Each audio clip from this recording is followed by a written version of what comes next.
강원도 양구 동북방 군사분계선 남쪽 비무장지대에서 북한의 남침용 땅굴이 또 발견됐습니다. 1974년 11월 서부전선 고랑포의 제1땅굴과 중부전선 천원 북방의 제2땅굴, 그리고 판문점 근방의 제3땅굴에 이어서 1990년 3월 3일 제4땅굴을 발견한 것입니다. 지금까지는 주로 중부와 서부전선에서 땅굴이 발견됐으나 이번에는 동부전선에서 발견돼 우리 측 예상대로 휴전선 전역에 걸쳐 땅굴이 뚫려있다는 것을 확신할 수 있게 됐습니다. 국방부는 이곳에서 시추공을 넣어 탐사하는 과정에서 지난해 12월 23일 지하 145m에 뚫린 땅굴을 발견하고 그동안 2개의 민간업체를 동원해서 역갱도를 뚫고 들어가 최종 확인했다고 밝혔습니다.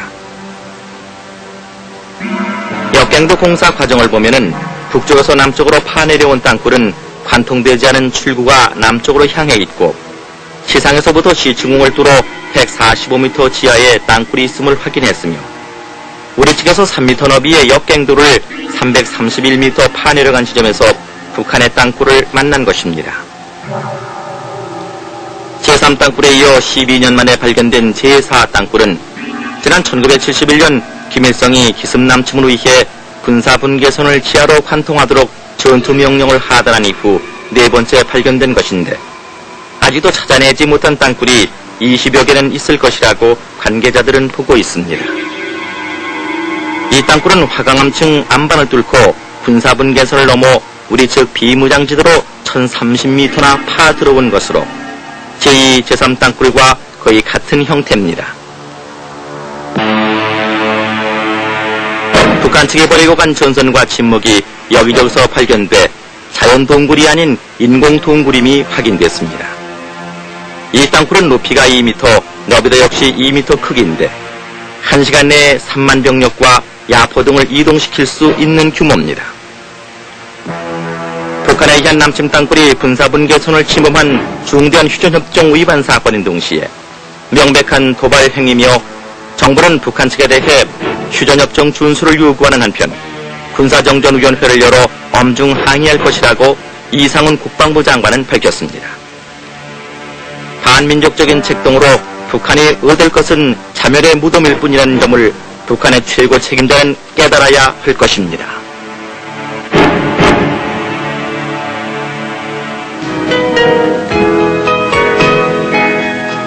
정부는 올해를 근로자 주거 안정의 해로 정하고 주택 정책의 최우선 목표를 이에 두고 있습니다.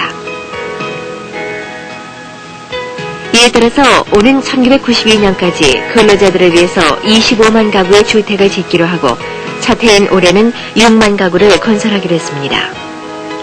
한월공단이 있는 경기도 안산과 성남에 7천 가구를 건설하는 것을 비롯해 전국 여러 도시에 근로자 주택을 짓고 있습니다. 산업 평화와 근로자의 내 집 마련을 돕기 위해서 이 계획에 참여하는 업체에 대해서는 정부가 적극 지원하고 있습니다. 경기도 평택에 있는 만도기계의 경우 주로 자동차 제동장치와 공제장치 등 부품을 생산하는 업체로서 입주를 희망하는 근로자 1,000원을 수용하면서 각 가정에 매달 5,000원에서 13,000원 정도의 관리비만 받고 있습니다. 이미 1986년도에 사원아파트를 지어서 15평형 550세대, 18평형 30세대 등 모두 580세대가 입주해서 살고 있는데 금년에는 300가구를 추가로 계획해서 더 짓고 있습니다. 근로자들의 내 집 마련을 위해서 가구당 1,200만 원씩 주택기금을 지원하는 이 계획에 여러 업체들이 많이 참여하고 있습니다.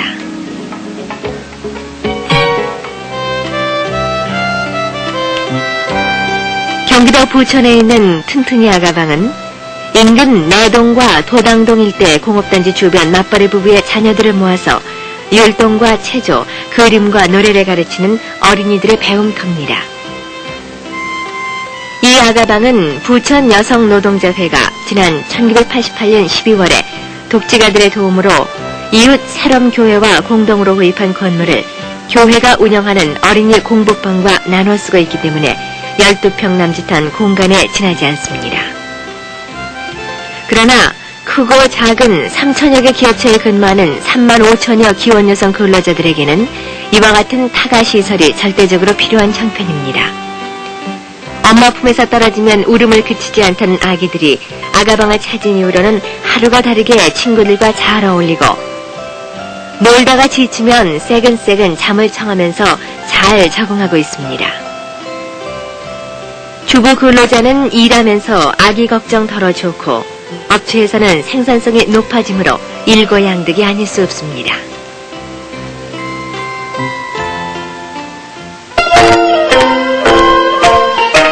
청소년들의 건전한 성장과 선도, 그리고 전통 미풍을 현대에 맞게 재현하기 위한 관례 계례 시범 행사가 서울 강남에 있는 무형문화재 전수회관에서 있었습니다. 우리나라에서는 법적으로 만 20세가 되면 어른으로 인정하고 매년 5월 셋째 월요일에 성년식을 시행하고 있으나 옛날에는 남자 16세, 여자 14세면 남성과 여성으로 성숙하기 때문에 이때 관례 계례라는 성인식을 베풀면서 어른으로서의 규범과 행동 양식을 배우도록 했습니다.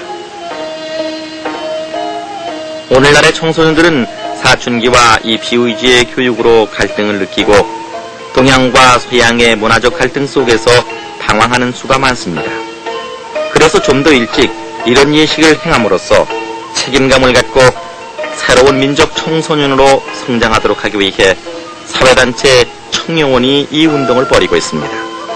그런데 관리는 남자에게 처음으로 상투를 틀어 관을 씌우는 의식이고 계례는 여자에게 처음으로 쪽을 쥐어 비녀를 질러주는 의식으로 우리의 전통 성인식이라 할 수 있습니다. 이는 민족 정신과 문화를 구체화시킴으로써 우리의 미풍양속을 이어가는 좋은 계기가 될 것입니다.